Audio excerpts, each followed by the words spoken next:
Hi guys, so good evening and welcome back to my magical world. It's me, Frostbite, your favorite celebrity. Here in the Philippines, it's 15, paano ko ba sabihin? It's 12:50. Yan, hindi ko masabi yung military time.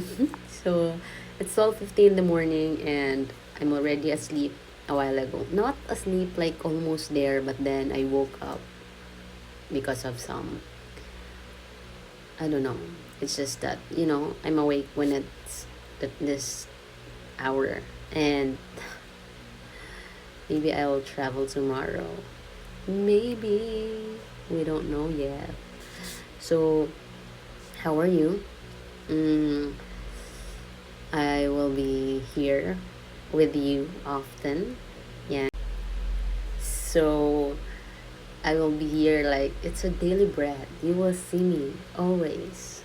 Okay? Because I have more time, more resources, and more privilege nowadays. Feeling ko sasapakin ako ng tropa ko. By the way, when it's Thursday, diba? I told you like it's just so lucky when it's Thursday. Every day naman, but Thursday is really special. So I get to see some. I don't I don't really talk to them kasi syempre, the gap, the change that has been has that that had happened, with age, but then people love to talk to me. So I'm just so entertaining, like in real life, guys. If you meet me, and if we need to be close for you to get my sweet sweetness. Yan, paulit-ulit eh. Anyways, focus on me, and we are going to read 103 and 104 of the book Mastery. By the way, meet Hello Kitty. Sobrang funny. Kantuan ko lang kayo. Like, just a bit. So, I don't know if it's real because, hindi ako basta-basta naniniwala. But, there's like this, an interview. See Hello Kitty, if you're from 80s or 90s kids or, the millennials and maybe partly Gen Z. So I saw an interview and I'm not sure if she's one of the founder or she's one of the author or she's one of those who invented like Hello Kitty. What's funny is that she's saying that Hello Kitty is not a cat, but all kinds of description is like all kinds of the character and all. It's like pinpointing. It's like kasi may nagko-comment doon sa sobrang nakakatawa kasi si Hello Kitty daw hindi siya cat. So Hello Kitty is not a cat, and she was explaining something like so sobrang fun. I don't know if you find those clip or like it's in TikTok, or I'm not sure where did I watch that. Maybe Reels, or I'm not really, I can't remember. But sobrang lang. Sobrang funny kasi all of us, di ba? Hello Kitty. But with, I don't know But you search na lang and you see for yourself, or just have like an in-depth study if you want to know the truth. Basta yun, wala lang, napanood ko lang. Sobrang funny ng kasi may interpreter. May nag-interpret like, parang sobrang sarcastic. And I like sarcastic people. Like, especially if they deliver it with a lot of juice. Diba? Nakakatawa. Proceed na tayo. Focus. So, understand all that should concern you in the early stages of your career is requiring practical knowledge in the most efficient manner possible. For this purpose, during the apprenticeship phase, you will need mentors whose authority you recognize and to whom you submit. Your admission of need does not say anything essential about you, but only about your temporary condition of weakness, which your mentor will help you overcome. And the reason you require a mentor is simple. Life is short. You have only so much time and so much energy to expend. Your most creative years are generally in your late 20s and into your 40s. So yan yung age gap or age range where you get to ambulance. God bless them. So, and you know, may the patients be safe. So ayan, that was your most creative and your body is like strong on those ages, so utilize it well. You really need to use your mind, heart, body, and soul into more productive thing, so you could contribute something um, in general with a lot of with here collectively speaking. So yun, wala ako dun sa ambla. Anyways, so you can learn what you need through books, your own practice, and occasional advice from others. But the process is hit and miss. The information in these books is not tailored to your circumstances and individuality. It tends to be somewhat abstract. When you are young and have less experience of the world, this abstract knowledge is hard to put into practice. You can learn from your experience, but it can often take years to fully understand the meaning of what has happened. So, I remember one of my friend, like on my elementary days, and she's ahead of me for yeah, 5 years. So she was like, she's not telling me like all of her problems because she keeps on saying that I will not understand it. And yeah, now I understand what she's actually trying to say during those times. But I was so eager, and as a kid, you wanted to know all, right? And you were so curious, and I was so concerned. Like, that's just my nature because I really considered her as my best friend. So, at ngayon, I fully understand them. But then she left me. She went there, in another continent. Goodbye. Hello. Hello. Hello. If you're gonna watch this, I miss her. She is really good. So it is always possible to practice on your own, but you will not receive enough focused feedback. You can often gain a self redirected apprenticeship in many fields, but this could take 10 years, maybe more. So, mentors do not give you a shortcut, but they streamline the process. They invariably had their own great mentors, giving them a richer and deeper knowledge of their field. Their ensuing years of experience taught them invaluable lessons and strategies for learning. Their knowledge and experience become yours. They can direct you away from unnecessary side paths or errors. Yan. They observe you at work and provide real time feedback, making your practice more time efficient.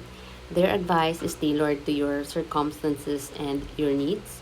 Working closely with them, you absorb the essence of their creative spirit, which you can now adopt in your own way. What took you 10 years on your own could have been done in 5 with proper direction.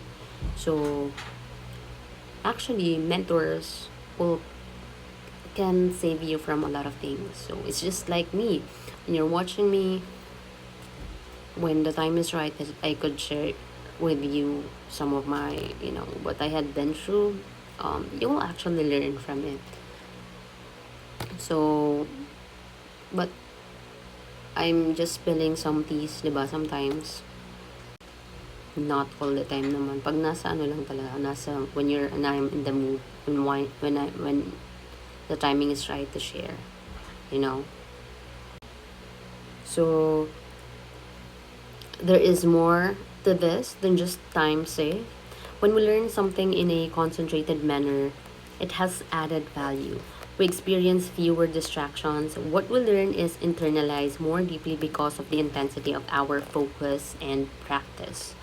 Our own ideas and development flourish more naturally in this shortened time frame.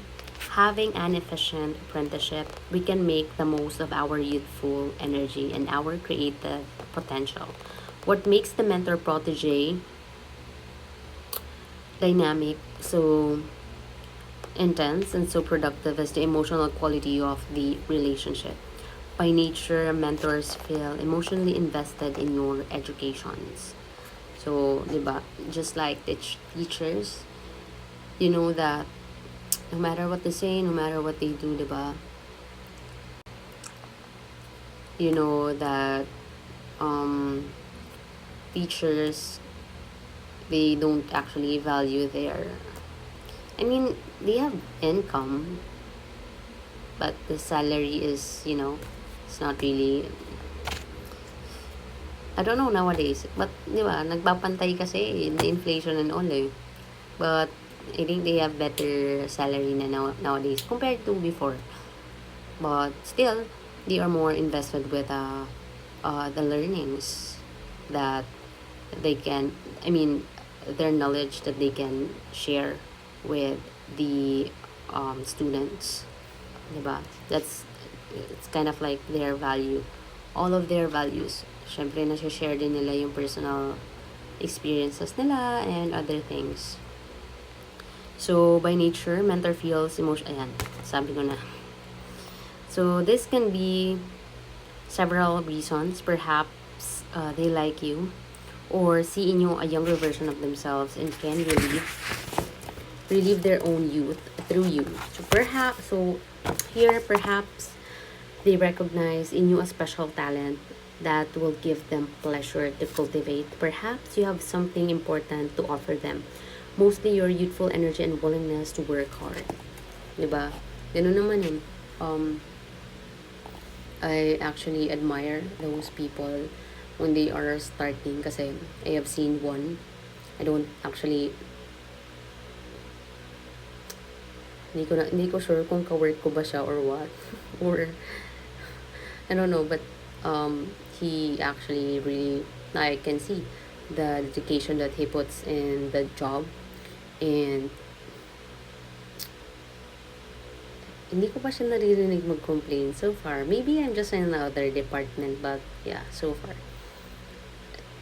So, ayun. I like those. When they are starting, kasi you have to instill the knowledge that, kasi hindi ka dapat masyadong mareklamo kasi you're just starting, right? You just, go with it, go with the flow, and do your job well, okay? And gain a lot of skills, experience, and learn from those people around you. So, yun lang yung best advice that I could say.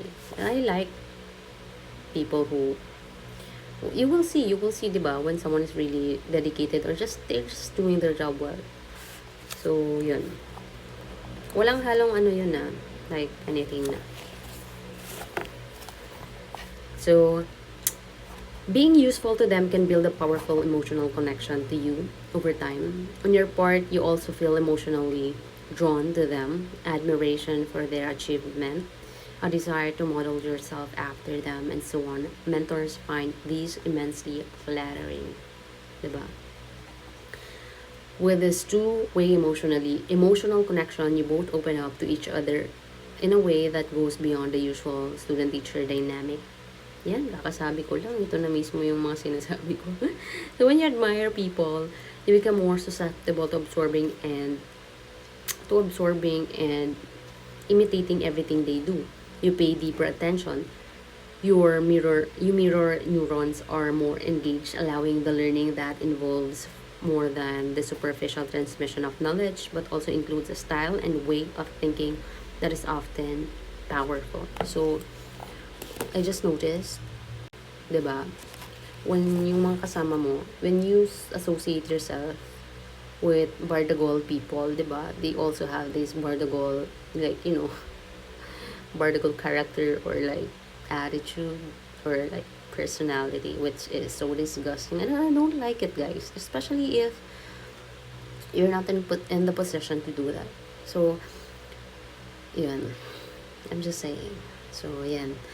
Um, I have seen those kind of people. It's so disgusting. Like, I don't know what. Usually, I don't have comment, but it kind of like it. You know, ew.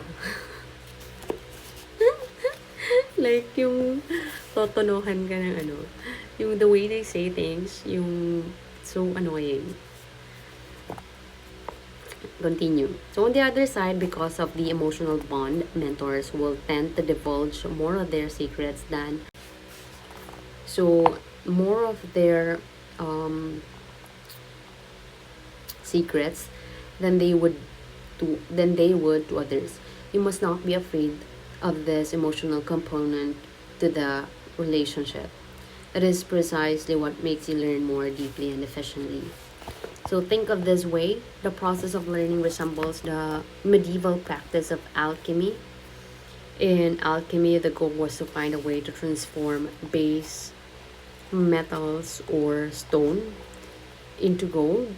Again, so to effect this, alchemists searched for what was known as the philosopher's stone, a substance that would make dead stones or metals come alive organically, change their chemical components into gold. Wow, that was cool. So, although the philosopher's stone was never discovered, it has profound relevance as a metaphor. The knowledge that you need to become a master exists out there in the world. It is like a base metal or dead stone. So this knowledge needs to be heated up and come alive within you, transforming itself into something active and relevant to your circumstances. The mentor is like the philosopher's stone. Through direct interaction with someone of experience, you are able to quickly and efficiently heat up and animate these knowledge, turning it into something like gold. Okay lang kayo, guys. Ayan. You get some liquor. I'm just kidding. Get some water, guys. Hydrate yourself. You know. Yung birthday wish was like, I wanted to have like a tumbler. Sobrang small things. I need to have like a copper tumbler. I just want my water to be, to be amazing. Like antibacterial, water that will, make you immortal. I'm just kidding. So, no, the benefit of the copper. Like, when you use it, like, is your, drinking cup. The pure copper, okay? So, going back na, guys. So, the story of Michael Faraday is the ultimate illustration of this alchemy. Wait lang. I can't read it. Alchemical process. His life seemed to progress almost through magic, falling into the one job where he could read books, learn about science, and impress exactly the right people with his notes, leading to a connection to the ultimate mentor, Humphrey Davy. But there was a logic behind all of this apparent magic and good fortune. As a young man, he possessed an intense energy and hunger for knowledge. A kind of innovator directed him to the one bookshop in the area. You know that I'm reading for you guys, like, diba? So, I remember when I still don't have, like, income.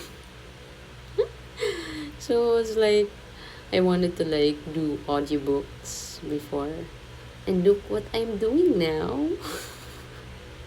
This is live. So, sorry guys, sorry. ba yung segue natin? So, although it was pure luck that the book Improvement of the Mind fell into his hands, it took someone with such focus to recognize immediately its worth and exploit it fully. Under Watt's guidance, his knowledge became more practical, but the same reader that directed him to the shop and to his book now pointed him somewhere else. So the knowledge he had gained was still too diffuse and disconnected. He intuited that the only way to transform it into something useful was to find a living mentor. So ayan, we're done na guys with our objectives for today. Sobrang funny, like when elementary days and high school, diba? You have certain objectives when you are doing activities, diba? That's why you really need to learn, guys. I mean, to learn how to learn properly in order to absorb good information. Okay? Good, true information, quality information, whatever, guys. Diba? So, if you still don't know, diba? Elementary pa lang and on your secondary, um, you know, tama ba? Elementary. Ba yun, guys? Naantok na ako. Late na kasi. Basta yun, high school. So, they are training you already to have certain objectives. Diba, hindi naman yun, it's not like complicated. Siguro 1, 2, 3, 4, 5, 6. Most likely, ganun lang. And you tackle it after a certain activity or like a certain, ano ba, gawain. Something ganun. Diba? So, tinitrain kayo to achieve goals, to accomplish it, to learn from it. Okay? Diba?